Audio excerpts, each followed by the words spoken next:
Welcome to AK talkies. நான் உங்கள் AK Blackie. போன வாரம் என்ன பார்த்தோன்னா மனுஷனுக்கும் மிருகத்துக்கும் உள்ள வித்தியாசத்தை பார்த்தோம். இந்த வாரம் என்ன பார்க்க போறோம்னா நம்ம ஊர் வசதிக்கும் வெளியூர் வசதிக்கும் உள்ள வித்தியாசத்தை பார்க்க போறோம். வாங்க பார்க்கலாம். நீங்க என்ன சொல்ல போறீங்கன்னு தெரியும். நம்ம ஊரோட வெளிநாடு வசதி அதிகம். அதான் இல்லை, வெளிநாடை விட நம்ம ஊர் தான் வசதி அதிகம். நம்ம ஊரில் பார்த்தீங்கன்னா வாசப்படியில் காலை வச்சால 100 பஸ் வரும். ஆனால் அதுவே நம்மளுக்கு பத்தாதுன்னு கம்ப்ளைண்ட் பண்ணிகிட்டு இருக்கோம். ஆனால் வெளிநாட்டு பார்த்தீங்கன்னா ஒரு பஸ் பிடிக்கவே 1 கிலோமீட்டர் நடக்கணும். நம்ம ஊரில் பார்த்தீங்கன்னா ஓலா இருக்குது, இல்லைன்னா ஊபர் இருக்குது, இல்லைன்னா ரெக் டாக்ஸி இருக்குது, இல்லைன்னா ரேபிட் இருக்குது, இல்லைன்னா காலை எடுத்து வச்சாலே ஆட்டோ இருக்குது. ஃபாரினில் பார்த்தீங்கன்னா ஊபர் பட்டு தான் இருக்குது. அதுவும் ரிமோட் ஏரியான்னு பாதி கேன்சல் பண்ணிடுவோம்.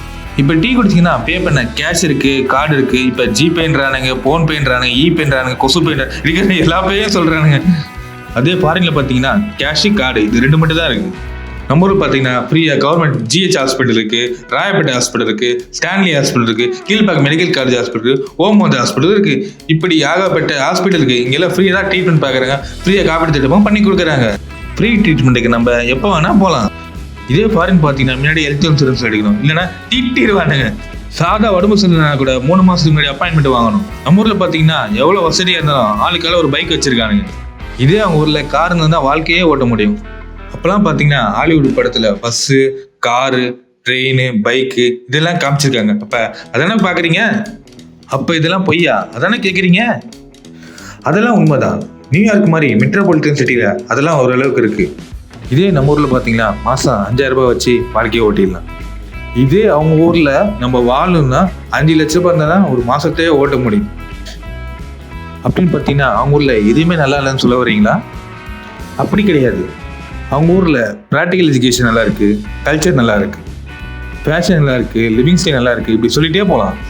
நம்ம ஊரில் பார்த்தீங்கன்னா பெய்டு ஓல்டேஜ் ஹோம் எல்லாமே இருக்குது. அவங்க ஊரில் எல்லாமே ஃப்ரீ. இதே நம்ம ஊரில் வேலையிட திண்டாட்டம் நிறைய இருக்குது. இதே அவங்க ஊரில் 30 வயசு வரைக்கும் கவர்மெண்ட்டே பே பண்ணுது. எல்லா இடத்துலையும் பார்த்தீங்கன்னா பலது நல்லா இருக்குது, சிலது நல்லா இல்லை.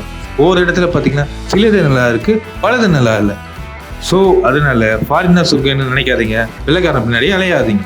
ஸோ அதனால ஃபாரின் தான் சொர்க்கம்னு நினைக்காதீங்க, கூட இருக்க இடத்த சொர்க்கமாக நினைங்க.